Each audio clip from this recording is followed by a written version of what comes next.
Hello and welcome to the first in my Casualty breakdown series. During this series, we will be going through each episode of Casualty the day after it comes out. So for me, as of filming today, it's Sunday, and I will be popping it up onto the internet on Monday. Come back every Monday and I'll do the next episode. But please do not tag me in anything on Twitter. It's nice and all. I won't be here next Saturday because I'm out at a gala, so I won't be here for that. But please do it for every other week. Now, as always, as it says at the end of every single Casualty episode, and I feel the need to mention it both at the start of this video and at the end of the video, support is out there if you are experiencing any of the issues mentioned in the video and in Casualty, of course. Now you can go to bbc.co.uk/action line.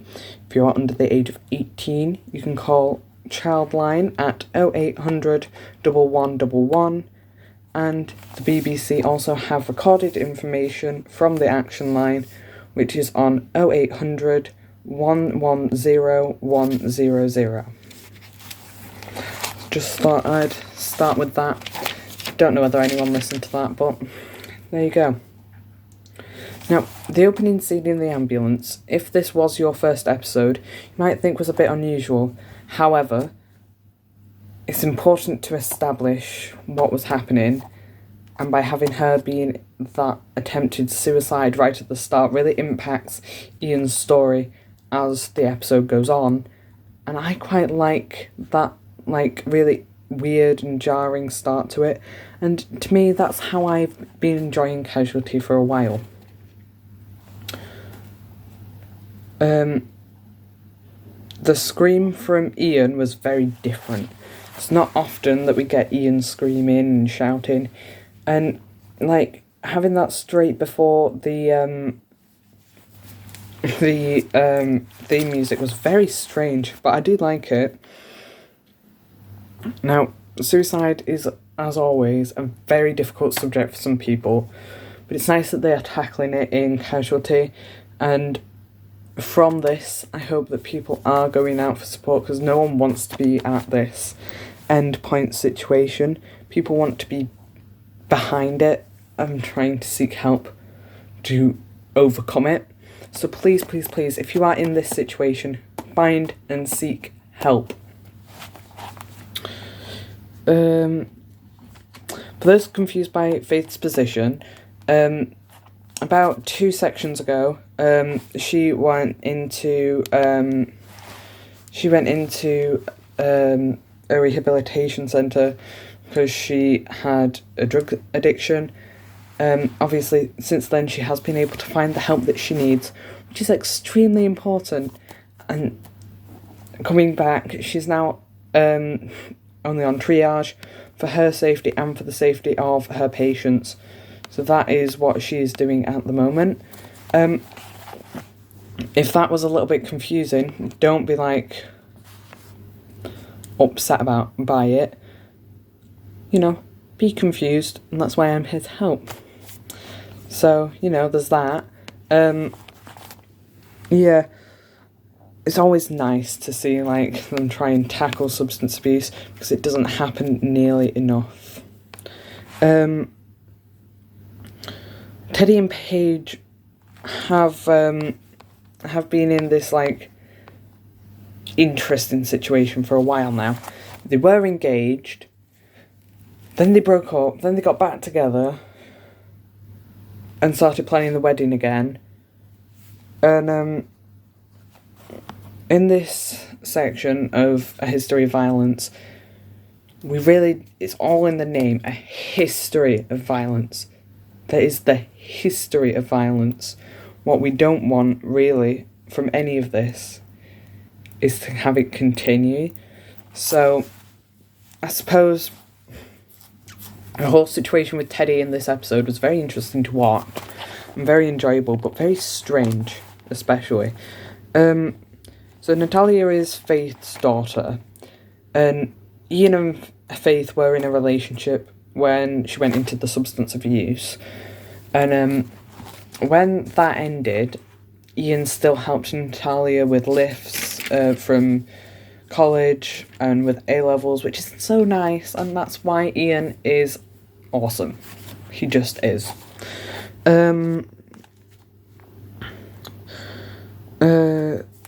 Now, for those people who don't live in the UK or were watching it while on holiday in America or from another country, it's very, very common for lifts not to be working in the UK, or elevators not to be working, but it happens very often, and it happens very often in like UK apartment buildings where the landlords don't do anything about it, and you just have to deal with it. And unfortunately, that is like where we are in the UK. Now, for those people who have like jumped in or have missed a couple of episodes, you might notice that all the staff members are wearing the cameras other than the paramedics. That is because of what happened during episode 1 of A History of Violence called Tinderbox. Really, it was called Tinderbox? Wow. Anyway, during that episode, one of the nurses got very brutally attacked and was put into a critical condition, and because of that, all of them wear these cameras so that they can stay safe and report any abuse that happens and get it sorted, which is what is needed in the ED at the moment. The fast move on in with death. If this was your first episode, you'd be like, oh wow. But it's fairly realistic, and more importantly, the staff want that. The staff absolutely want that. Oh wow, the sun's coming out. I didn't notice that. Sorry, it was very dark in here before. Anyway, fast move on with death is very common in the show because it's very common in UK hospitals.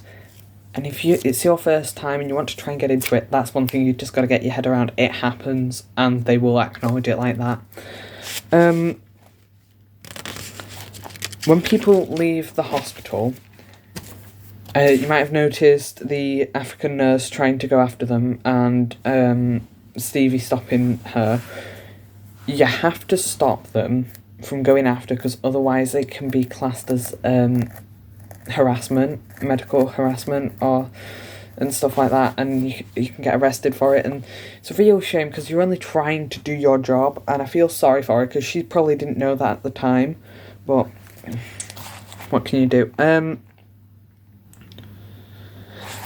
Jan being head paramedic and being told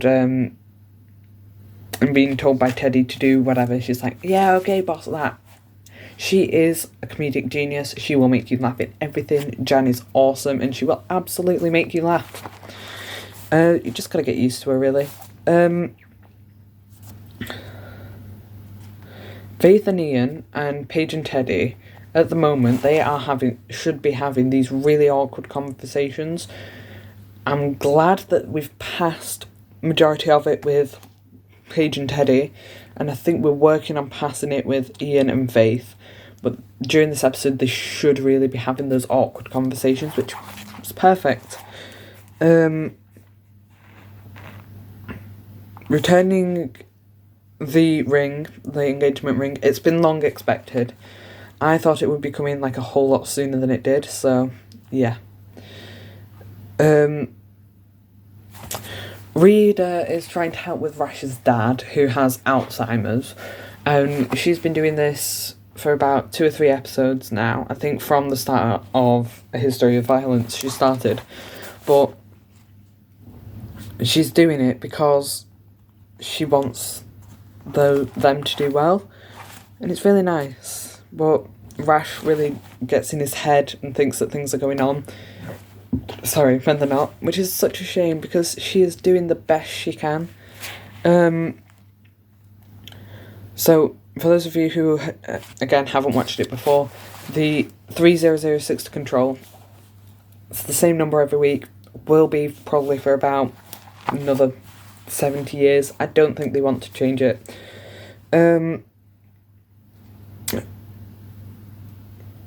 the use of the daughter in the wardrobe is very key to Ian's story, because Ian doesn't have children.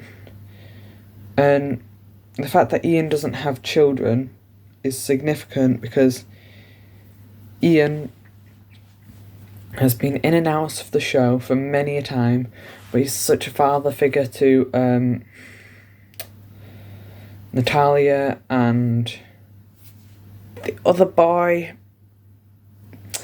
I can't remember his name, but he is the father figure at the moment because Lev, Faith's ex-husband, is no longer with us. So there's that. The music in slow motion in that scene where they're getting the daughter from the hospital that's played over another scene at the same time, it really does just add to the significance of the split scene, which is perfect. So Jan is really the mother of the ED.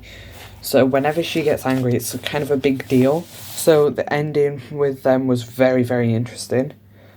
Some people may well have been thinking this while watching it. I recognise your face, Cameron. Cameron is the son of famous British presenter Bradley Walsh, played by Barney Walsh. I was very shocked when he got cast because I really only know him as their son, but they are doing a very good job and it is really interesting to see. So Stevie is the current clinical lead. She took over from Max, who wasn't in this episode. I think he will be coming back in the next one though. And she should really now be dealing with the most dangerous situations, alongside probably Dylan as well, because Dylan was ex-clinical lead when forced to step down when Max took over. Just why I was quite surprised when Stevie got the role. But good decision as well. I think it really impacts her storyline.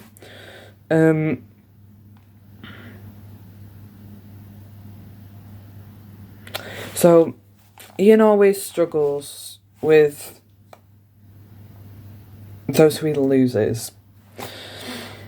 And he always tends to attach too much and he always says it's his fault. It's never his fault. It never is. He does the best he can, but he always thinks it's his fault. We all feel sorry for him when it happens, because it's not his fault at all. But it happens. And he always thinks it's his fault. So Jodie was a key character in this episode, and she's a key character in this whole series so far because she's Max's daughter, who's giving the kidney, I think, to Max. But in this episode, she wasn't in the ED. She is a nurse in the ED. Don't worry, she's not just like some random person in the ambulance bay. She is a nurse. So, don't be too worried about that.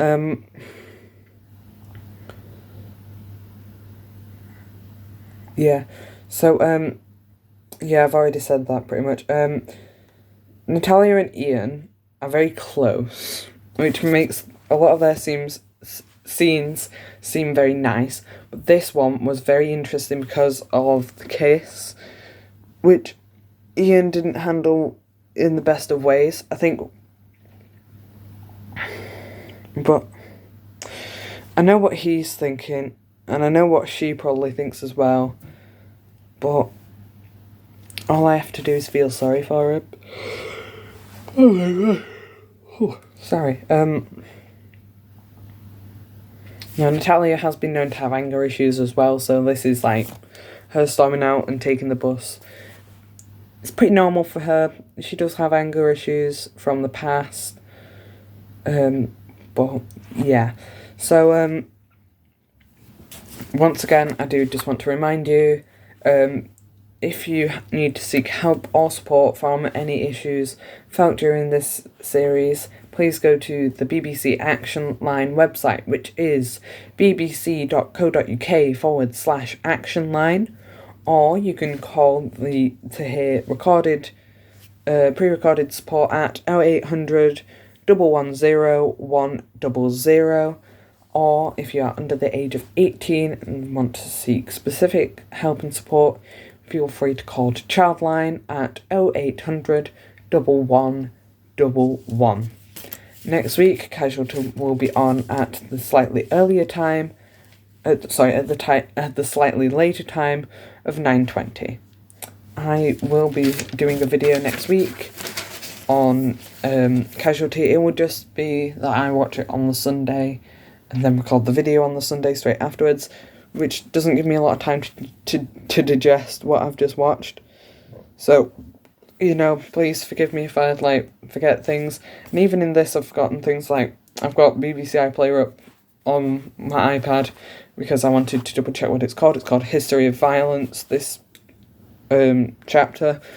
And there's that. So we've just come off of Driving Force, which was, of course, when we got Welcome to the War Zone, which is, of course, when we got our new nurses. But it's also when we lost faith, really, into the substance abuse.